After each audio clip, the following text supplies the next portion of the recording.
Okay, so yeah, new channel. This is for music reviews, reactions, all that stuff that isn't to do with anime. I'm gonna be the best in the game. I'm joking. Anyway, so today we're gonna be reacting to my boy Buffalo Staple. He's got a new album out, all for a Cascade. It says not by Buffalo Staple, Vale-Smith. Bit of background information if y'all didn't know. My boy dropped an album last year under the name B State, but that was Gridlock. And for the most part, I like that album. There's a few cool like trap kind of spacey dark beats on there. I gave it a 7 last time I listened to it. But anyway, so this new album, we're about to say no more. Gonna jump into it. Gonna give my honest thoughts. I know he put out a video where he said if you're gonna review it, be honest with it. And you know he's my boy, so I kind of got to be honest. I don't want to like butter it up too much, but I don't want to be too harsh. But it's gonna be interesting for me because I've never done a reaction video before, so that's what's gonna be on this channel. So since I don't have my own format, we've got to copy my boy Big Quint. So Vale-Smith, all for a Cascade.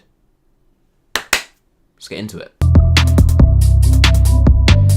So first track, intro / Avalanche, and my boy Explicit. They're gonna be swearing at this. I've been hyped for this, so let's just jump into this. Hey.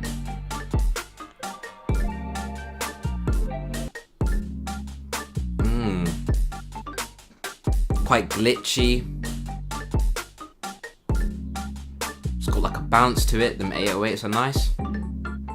So I'm guessing this is coming to the end of the intro now. That was nice. That was nice. All right. Oh. Guessing why that's explicit.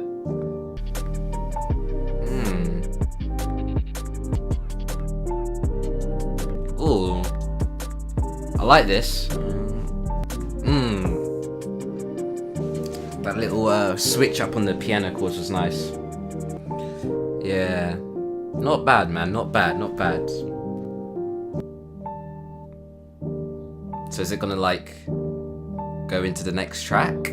Wow, the way that is spiraling up to go into the next track, it's kind of got me hooked. So for intro, Avalanche, I like it. It's the intro I think I preferred more over Avalanche. I think Avalanche maybe dragged out just a bit too much, but chords were beautiful. And the thing is with intros to an album, they're always like an insight to how the album may sound. So I'm guessing we can expect a lot of beautiful melodies, like light kind of glitchy, bouncy, but heavy production at the same time. That's what I think I'm expecting to hear from this. But already this intro / Avalanche is like a step up from Gridlock. I could see like you've taken aspects from it because Prospect kind of had that kind of feel to it. But yo, this is dope, man. I'm enjoying this so far. Oh.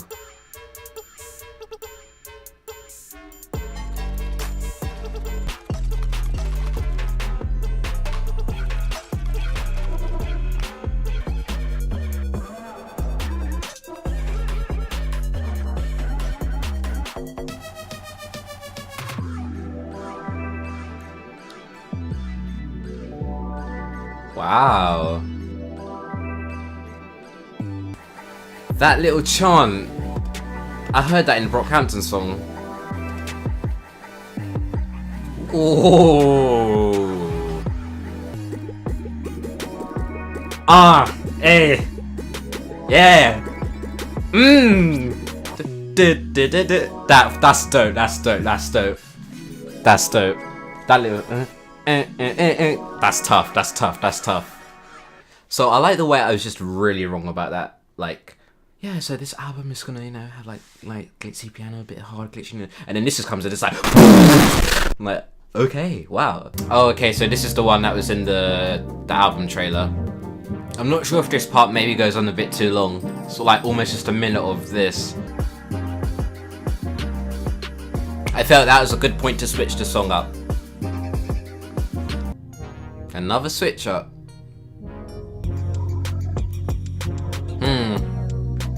But yeah, next track, Haywire Pronto. I really like this name, by the way.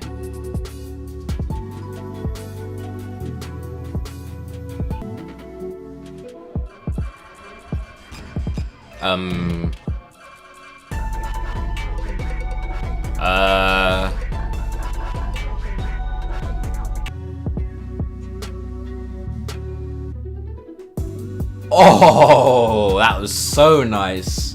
I'm mad at how slick that was. Okay, so that was Haywire Pronto, and for the most part a calm track, nice smooth. Of course, since like the last few tracks have been quite upbeat, it makes sense that this one was a more laid back one. But I'm just mad at how smooth those strings came in, and how the little wah wah was like the call for the drop. That was nice, nice touch. Anyway, next track we got Monk. Whoa!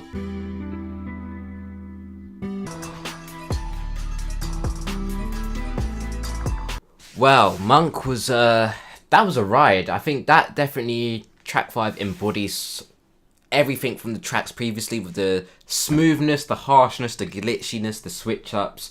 It kind of just embodies that all into one track. So next one we've got Please / High Stamina, and I believe this is the longest. This and the last track are the 5-minute tracks. So again, with a double track, I'm guessing. Let's get into it. This melody!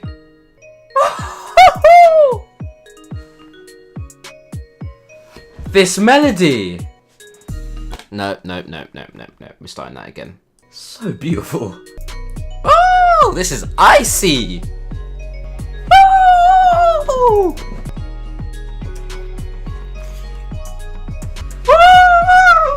This keeps getting better. Huh? What? Huh?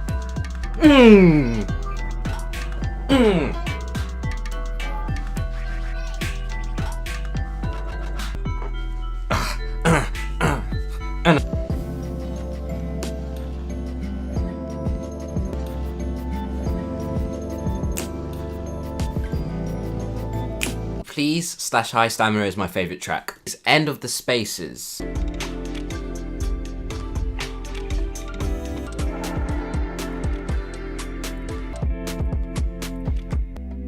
You know what? Sunset on a nice evening. Yeah, this is what this reminds me of. So this part here. Yeah, man. On like a beach or something. Those guitar riffs is. Oh wait. Okay. Just again, and then the sun just comes crashing down. Apparently. Yeah. End of Spaces was cool. Nice chilled back track. I feel like this one's playing more on the safer side. Not to obviously discredit the production of it, because the ending of that track is beautiful. Next we got Thermal Heaven, and wow, these track names are pretty nice. I can definitely see where you got the name Thermal Heaven from, because this is sounding heavenly with the harp and stuff. Sounds a little bit retro with those static bright chords. It's kind of is like an interlude almost.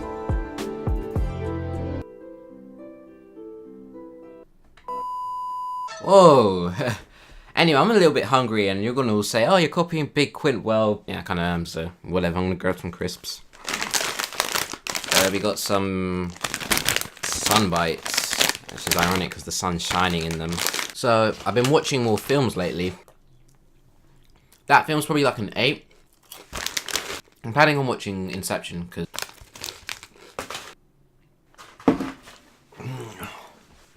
now that we're done with the snack, we can get back into this. Next track, Immunity. So you'll go to heaven and now you're immunal, and you just do whatever you want, creating carnage.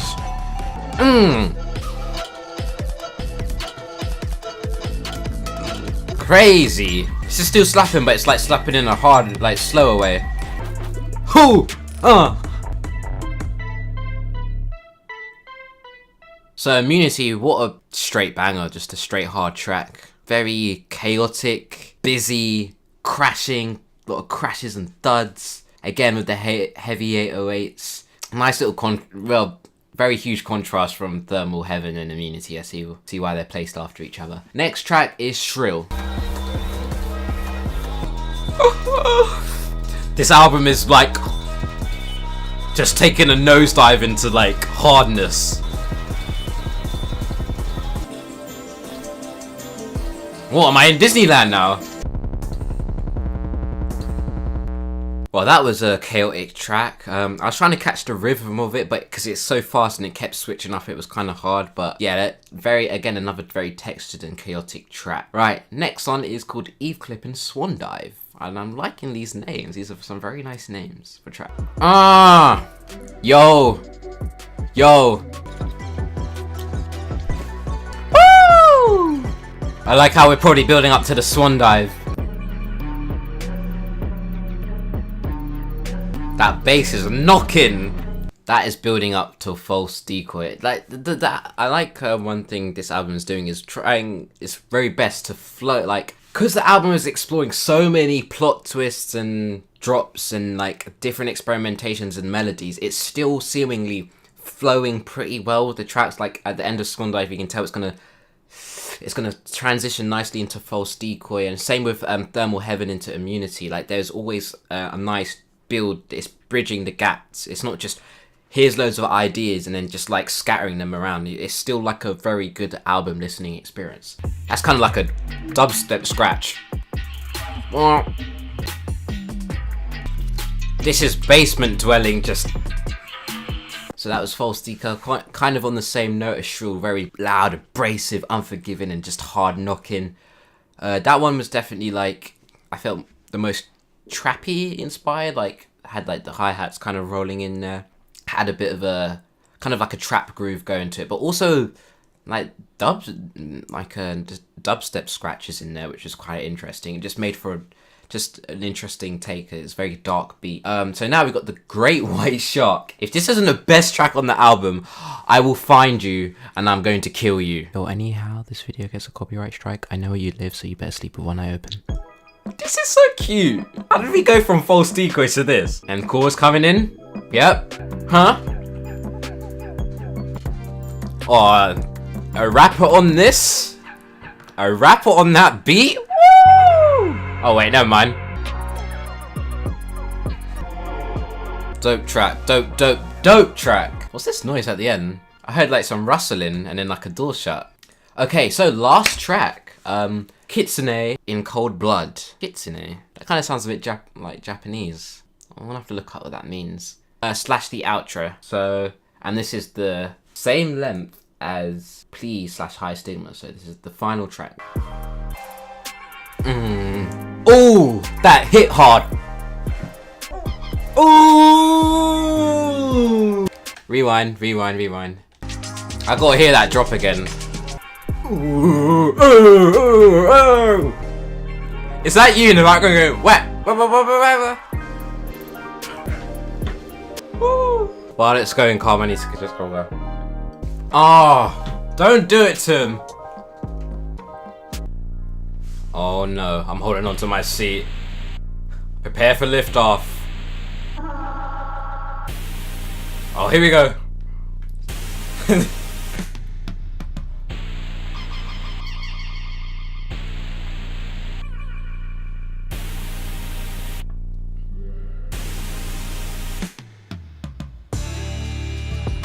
Whoa!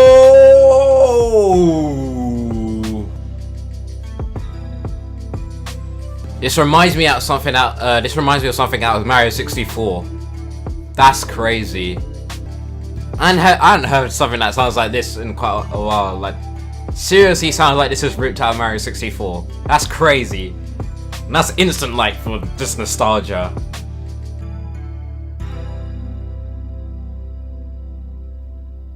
Wow, man. Like, high key on the highest of all high keys. I wasn't expecting the last track to be that good. That one's getting a... Yeah, that was really good. So in conclusion for this album, did I enjoy it? Straight answer, yes, I did enjoy it. It's definitely a step up from Gridlock, and this is kind of like the soft reset album, I'm guessing, under the new alias of Vale-Smith. So from what I've previously heard from Gridlock, I can say that this album builds upon what I've heard previously. The unpredictable drops and expanding what I would expect to hear from a Buffalo staple album, basically. Gridlock was, for the most part, very dark, gritty, and trap influence, but on this one we see it's still a divide. There's still like the hard side to it and there's the light side to it, and I think that this album throws ideas definitely back and forth. For example, the tracks that are double the length, like 2 tracks like Intro, Avalanche, Please, High Stamina, and Kitsune and Cold Blood and Outro. But instead of just throwing in a beat switch, it's kind of just like playing with a whole different sound and how the song itself can transition. So I thought that was really creative. So the problems I had with this album, I think that there's probably the harder hitting moments. For me, they came in, but they didn't leave my impression on me as much. I think the track Shrill was probably my best example of it just being really chaotic and a lot of sounds and ideas crammed into 2 minutes, but I didn't really come away from anything with that track. Other things as well, the idea of, I'm guessing there's kind of like these were all just kind of nice beats to digest, but what I've taken away from this is that there's like the harder hitting and the lighter hitting moments. I definitely feel that on some of the lighter hitting moments, it just felt a bit safe. Like there's nothing to stick out from it. My example for that would be End of Spaces. Now, because Please and High Stamina was such a good example of how to build up a track beautifully and just have like almost like an organic feel to it, End of Spaces just felt a bit fillerish. So I would definitely say that in this album there's probably a few tracks that could have been removed,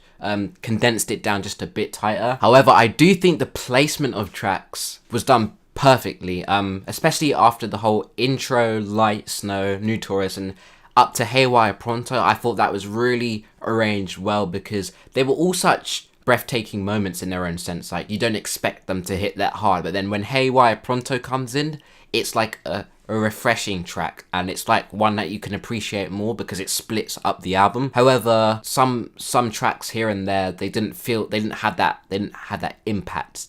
Also, I think there's a lot of double tracks on here. Well, there's a few double tracks on here, which for the most part did confuse me, but I can kind of get where they're coming from because maybe the first half didn't feel almost nowhere else it could go, so you just kind of merge it in with another track to make one wholesome track, which I do like the idea of.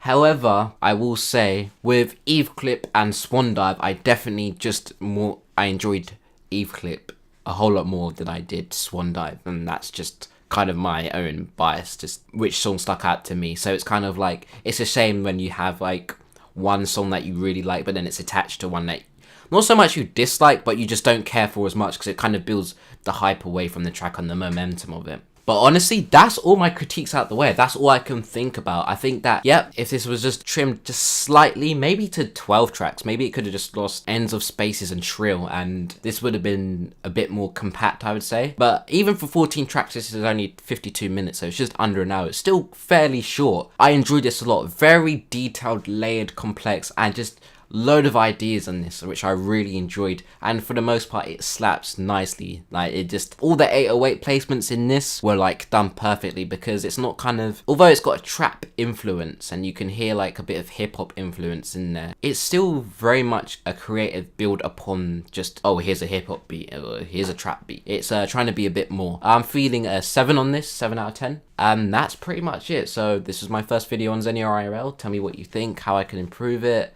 More reactions and reviews coming soon, and that's it. So, bye.